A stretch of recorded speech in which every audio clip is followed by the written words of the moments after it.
जब भी बात होती है डीएचएच में इंडिपेंडेंट म्यूजिक की तो हमारे दिमाग में एक आर्टिस्ट हमेशा आता है जो कि है एमिवे बंटाई, और वो आने भी चाहिए क्योंकि जिस तरीके से इंडिपेंडेंट म्यूजिक को एमिवे बंटाई ने डीएचएच में प्रमोट किया है, पुश किया है, वैसा शायद किसी आर्टिस्ट ने नहीं किया है।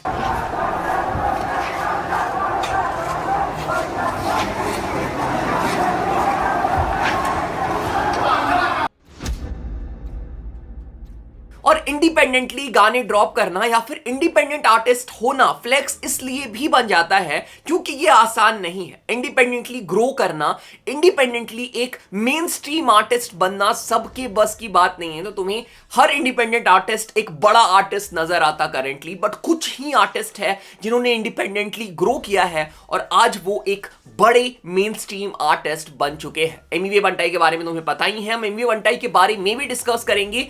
इसके अलावा और दो आर्टिस्ट हैं जिनकी करियर ग्रोथ इंडिपेंडेंट म्यूजिक के दम पे हुई है और जिन्होंने एग्जांपल सेट किया है कि इंडिपेंडेंट म्यूजिक से भी आर्टिस्ट ग्रो कर सकता है। वैसे ही हम तीन आर्टिस्ट के बारे में इस वीडियो में डिस्कस करेंगे। मजा आएगा वीडियो में, बने रहो। ओके, सो वीडियो में हम जल्दी से आगे बढ़ेंगे। उसके पहले एक बहुत ही इंटरेस्टिंग और बहुत ही यूनिक लैंग्वेज का गाना लेके आया हूं। चेक करो song of the day.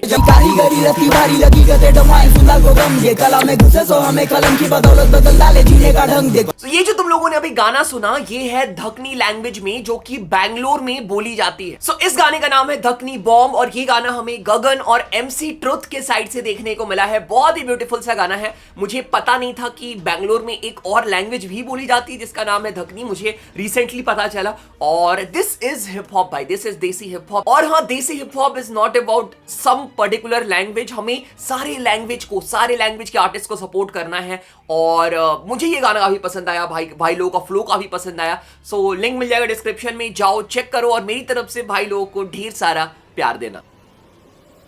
Okay, let's now come back to the video. Start करते हैं अपनी लिस्ट, तीन आर्टिस्ट की लिस्ट जिन्होंने इंडिपेंडेंट म्यूजिक के दम पे ग्रो किया है। सो हमारी लिस्ट के जो पहले आर्टिस्ट है उनके बारे में मैंने स्टार्टिंग में ऑलरेडी बात कर लिया, वो है एमिवे बंटाई। ऊपर से रैपर भी फनी, बेटा एकड़े न को जिगड़े बस भी देखने में तो क्यूट, देखो चिकने बच्चे कितने बच्चे करने आ रहे रूल में तो टिकने पे नहीं देता बेटा गया। सो एमिवे बंटाई अपने आप को बिगेस्ट इंडिपेंडेंट आर्टिस्ट बुलाते हैं और बुलाए भी क्यों ना, वो एक्चुअली है बिगेस्ट इंडिपेंडेंट आर्टिस्ट। देखो, एमिवे बंटाई को जो चीजें मेरे हिसाब से काफी ज्यादा डिफरेंट बनाती है ना, कि वो अपने इंडिपेंडेंट करियर को लेकर के काफी ज्यादा सीरियस है और इंडिपेंडेंट होना वो उसे एज अ फ्लेक्स यूज करते हैं। और करे भी क्यों ना, क्योंकि अपने इतने बड़े करियर में उन्होंने कभी भी लेबल के साथ एसोसिएशन नहीं दिखाई है। एक आध गाने हमें बीच में देखने को मिले हैं, बट एक फुल प्रोजेक्ट के लिए या फिर लॉन्ग टर्म एसोसिएशन हमें एमिवे बंटाई का किसी भी लेवल से देखने को नहीं मिला है। अपनी टीम बनाई है उन्होंने, अपना खुद का लेबल भी क्रिएट किया है और अभी तक हमें उनका करियर इंडिपेंडेंटली ही देखने को मिल रहा है। And yes, he is one of the biggest independent artist in DHH. Okay, list में हम आगे बढ़ते हैं। जो हमारी लिस्ट के सेकंड आर्टिस्ट है, he is also one of the biggest independent artist, not only in DHH but in whole Indian music scene. मैं बात कर रहा हूं सिद्धू पाजी की, सिद्धू मूसेवाला।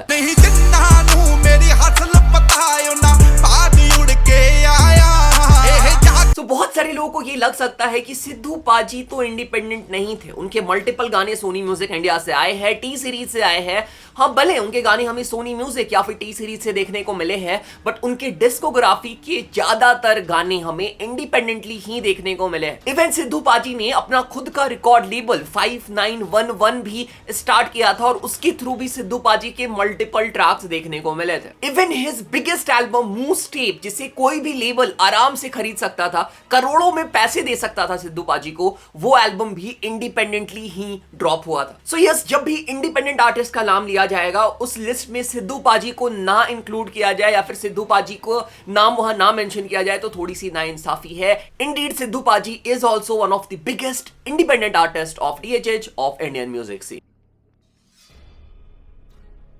ओके, अब हम चलते हैं लिस्ट में और आगे। एक और आर्टिस्ट है जिसने इंडिपेंडेंटली ऐसी क्रेजी ग्रोथ दिखाई है जो बहुत सारे आर्टिस्ट के लिए लेबल के साथ या फिर प्रॉपर टीम के साथ भी दिखाना मुश्किल होता है। मैं बात कर रहा हूं शुभ की।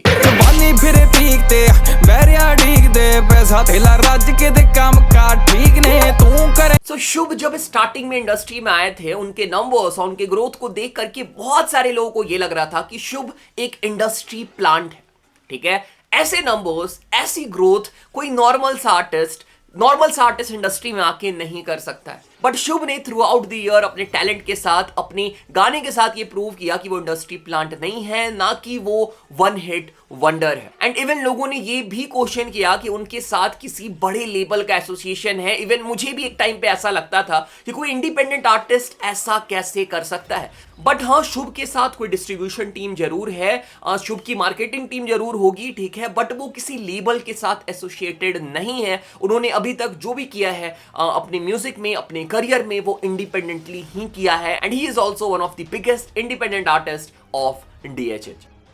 इसके अलावा मैं एक स्पेशल मेंशन देना चाहूंगा कलम इंक को। मैं कभी नहीं मांगा, नहीं कामयाबी खुदा नहीं देता, मैं तभी भी जी लेता, बस मांगू माँ बाप की खुशियां और भाई की तरक्की, खुदा तो साथ रहे। So Kalam ink recently mass appeal India के साथ साइन हुए हैं, बट उसके पहले वो इंडिपेंडेंट आर्टिस्ट थे और अपने करियर का उन्होंने बहुत बड़ा हिस्सा एज अ इंडिपेंडेंट आर्टिस्ट निकाला है, या फिर अपने करियर का इनिशियल पार्ट जहां पे ग्रो करना काफी ज्यादा मुश्किल होता है, कलम इंक ने एक इंडिपेंडेंट आर्टिस्ट बन के ग्रो किया है, जो कि काफी बड़ी बात है। इसके अलावा करेंटली अंडरग्राउंड में भी काफी इंडिपेंडेंट आर्टिस्ट है जो कि लगे हुए हैं, हसल कर रहे हैं, मेहनत कर रहे हैं।